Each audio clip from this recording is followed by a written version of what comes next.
Chapter 6. Dead as in deceased. Judith was on the bridge and took her seat in the captain's chair.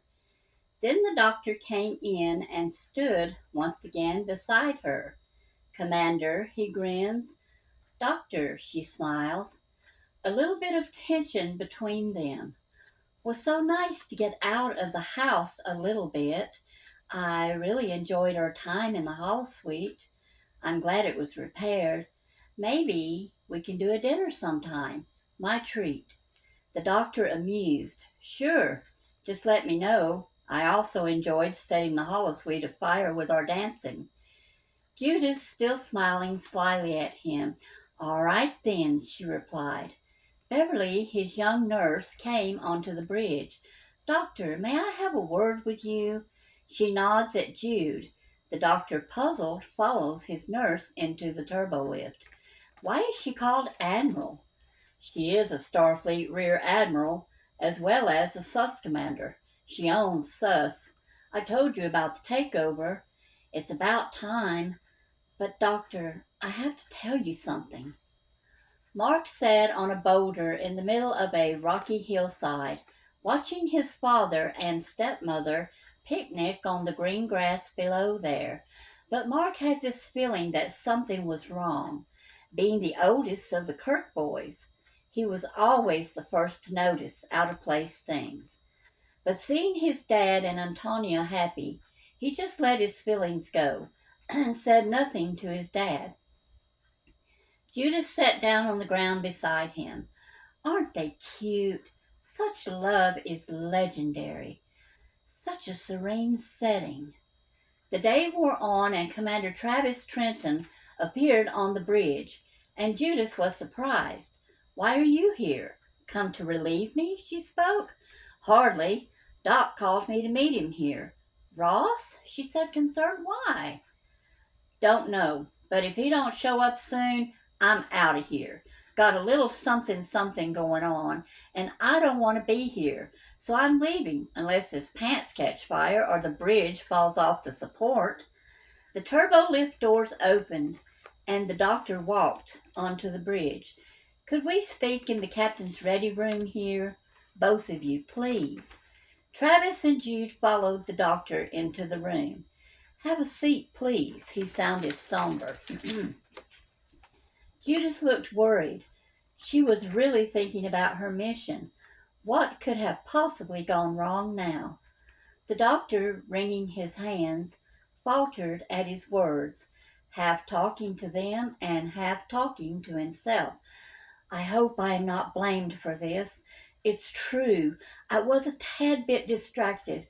However, I did my job as well as— Damn it, Doc! I've got a hot potato in my bed. Just spit it out." "The captain has expired."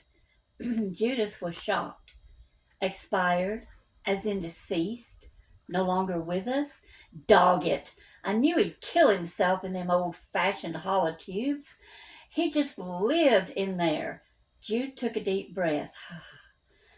"What happened, Doctor?" "He died of an old-fashioned heart attack, and we couldn't override the holotube timer. Actually, the vitals monitoring system failed, and we didn't have a warning. We're still trying to excise the body." "Well, if that ain't the stuff! Sus is all over the ship to take him out, and the holotube beat 'em to it." He walked to the door and told Jude, "I'll see you in about 6 hours. My shift begins then." "Don't blame yourself, Doc. There was nothing you could have done." With that, the commander walked out the door. In the captain's ready room, Jude ordered a secure line, and Keith came on the monitors. "What do we do now, Sus Commander?" Keith took his towel and wiped his face. "Well, our assignment's a bust. We could whip the crew back in shape." Judith sat there numb. "Oh, congrats. The ship is yours. A Starfleet gift to Sus and you. It could be your flagship, if you want it, with all the Sus add-ons it's going to have. I'd take it, but Sus Commander 3 says it's yours." Sus Commander 3, she thought. Mark sat there on the stool again. On another morning, Jude beside him on the other one, and again Admiral Kirk climbs the stairs with his tray to wake Antonia up. I don't think this is right. Something's wrong here. That's not my stepmother. She died. And my dad, he is acting. She reaches out and touches his forehead, and he falls from the stool. Oliva, we have a problem. Mark woke up in a cave like prison with no way out. He just sat there, and a furry black creature appeared in front of him. Taken aback, he backs up against the wall. Then Judith's voice comes out of its mouth. Don't be afraid, my heart. I won't hurt you. Just relax, and it will all be over soon. The creature grabs him and pulls him to it as he struggles. He looks into its eyes. Afterward, Mark sat down on the cave floor again. Thank you for not fighting me. We only want to improve our species. So we go all over the galaxies, breeding with each and every specimen we obtain to better ourselves. Mark stood up defiantly. Better your species? Taking by force that which is not given? And what about that path of destruction you've left? Millions of people desecrated or killed. That is unfortunate. We sometimes cannot control the density of our hollow program. We are working on that.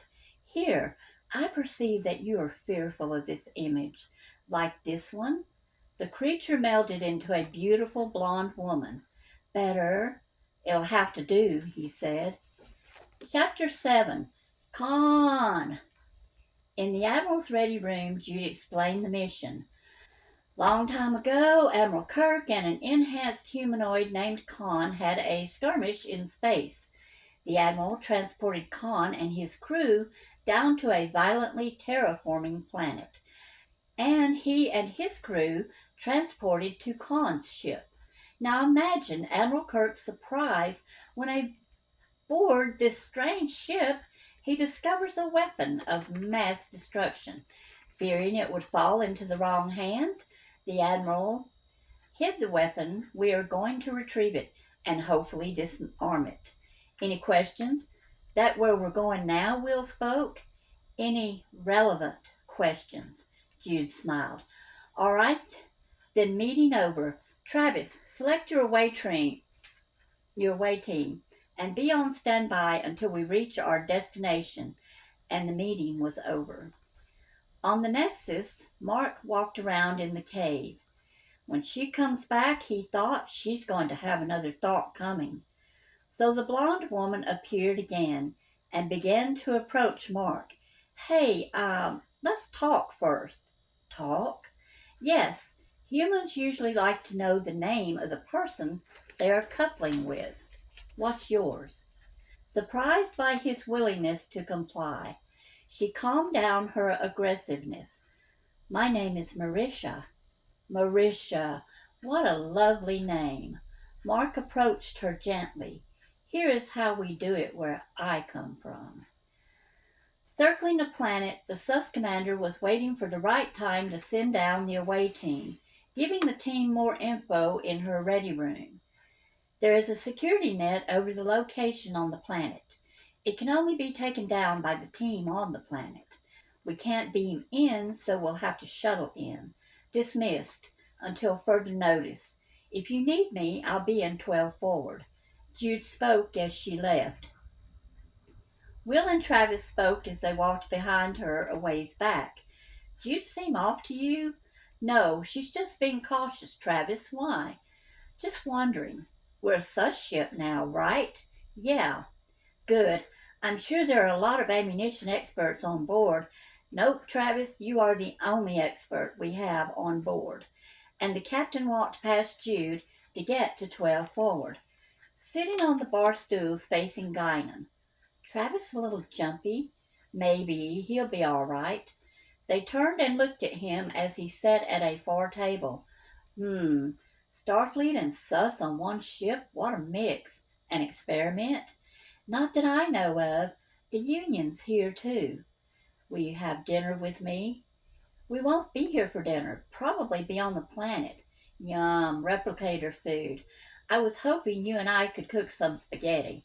I was going to make my famous sauce. Oh, no, Jude shook her head. I love that sauce.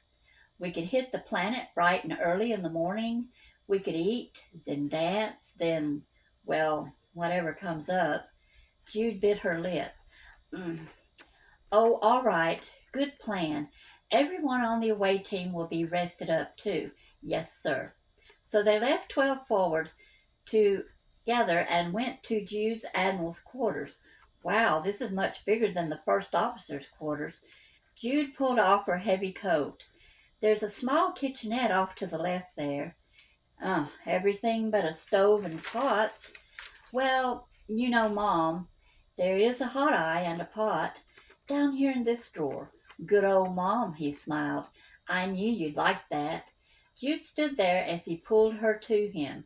Be careful, she said quietly. You may get what you want if you're not. With that, Will kissed her, and they struggled with their clothes coming off as they maneuvered toward the bed. The next morning, the away team shuttled down to the planet. It landed with a thud. The inexperienced pilot was apologetic, as this was his first ground landing. He was a sus cadet, and they're called baby sus for a reason. The Admiral, Aya, and Will walked a little ways to see a house. Travis and the pilot followed behind. It was a dusty, barren planet, yet green plants and a white picket fence surrounded the place. In the yard was a child with long, pretty red hair. Hey, sweetie, where's your parents? Aya spoke to her as she scoped the whole area. My name is Bethany Sim. Everyone calls me Sim. I do not have parents. Sim, come here quickly. Sim immediately ran into the house and a woman came out. How can I help you? Jude spoke up. Spock, McCoy, Kirk, Alpha 1039. I am Sus Commander Zero from the Enterprise B, and you must be Lieutenant Morris. Lieutenant LaDonna Morris, Commander O. Let's go inside before we faint from this heat, shall we? The party moved into the house, and there were two other Starfleet crewmen there. This is Mac Elroy and Corporal Triant Belton. Both men nodded and sat down at the table where Sim was setting up a board game. Lieutenant, I'm sorry. Admiral Kirk is, well, I'll say missing, but he is listed as passed away. And I've come for the weapon, Jude said. The lieutenant pulled Sim to her. Oh, that is unfortunate. I wondered what happened. He came by quite often. When he didn't show up for his last visit with us, I, well, felt something had to have happened. If you don't mind me asking, why is there a child here with you? Travis asked as he smiled at Sim. Well, my niece is here with me. Her parents died, and I'm her only next of kin, so Jim brought her to me. Corporal Elroy spoke up. Now we finally get to leave this dust bowl of a planet. And he high-fived the corporal. Hardly, Starfleet will not be notified of your status. Then you will receive your orders. Hardly Starfleet will be notified of your status. Then you will receive your orders. We are only here to retrieve the weapon. Where is it? The lieutenant left and came back with a bag. Don't open it. It's very dangerous. And I just spoke to Starfleet Command, and Admiral Sausage has ordered us all to come back with you on the Enterprise B. Travis reaches for the bag. Be very careful, please. Travis winked at her as he held the bag. Don't worry, I'm an ammunition expert, and I think I'm qualified. At least that's what Starfleet Undercover Security tells me. Jude spoke to them. Very well then, disable the net, and we will beam you and your party up. Oh, of course. Elroy, use the code. Aye, Mom. He left, then came back and told them what the security net over the place was no longer active. Text 7 to beam up, ordered Jude. Commander, would you prefer the shuttle? Sim gets very nervous about the transporter. Text, belay that order. It's a long hike to the shuttle, Lieutenant. Are you sure? Oh, yes. I don't want her upset. She has suffered enough with the loss of her parents. Very well, then. Will, all y'all, you are with me. Travis, take the crewman and the weapon and beam up. We'll see you on board the Enterprise. Tex, 5 to beam up. Aye, sir.